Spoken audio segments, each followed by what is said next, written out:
সুপাই বসে TV on করতে দেখলাম আমাকে আর বাবাকে একসাথে খবরে দেখাচ্ছে, আর রিপোর্টার বলছে উনি হলো চৌধুরী সাহেব। ওনার টাকার পাহাড় থাকতে ওনার সন্তান আজ অবহেলিত। ওনার সন্তান ঢাকা শহরে বিভিন্ন ডাস্টবিনে খাবারের সন্ধানে ঘুরে বেড়ায়।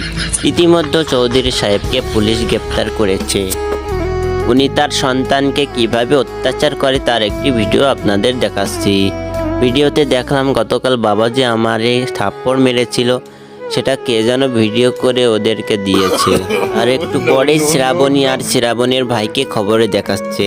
শ্রাবণী কান্না করছে আর শ্রাবণীর ভাই সাংবাদিকদের বলছে ওই ছেলের সাথে আমার বোনের বিয়ে হওয়ার কথা ছিল, কিন্তু যে ছেলে নিজের ঘরে এত অবহেলিত সে কি করে আমার বোনের দেখাশোনা করবে?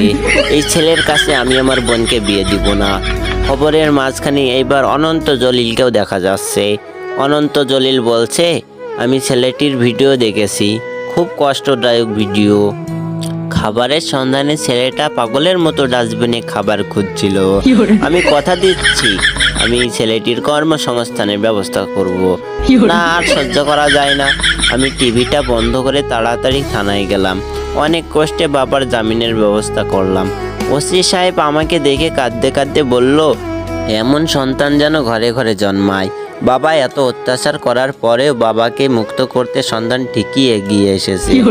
জেল থেকে ছাড়া পেয়ে বাবা আমাকে দেখেই বলল আমি আজ ইতিহাস করব। বাবার হাতে ছেলে খুন, তোর মতো কুলাঙ্গারে বেঁচে থাকার অধিকার নেই।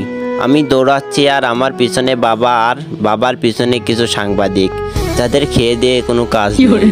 আর ভিডিওটা কেমন লাগলো অবশ্যই শেয়ার করে জানাবেন।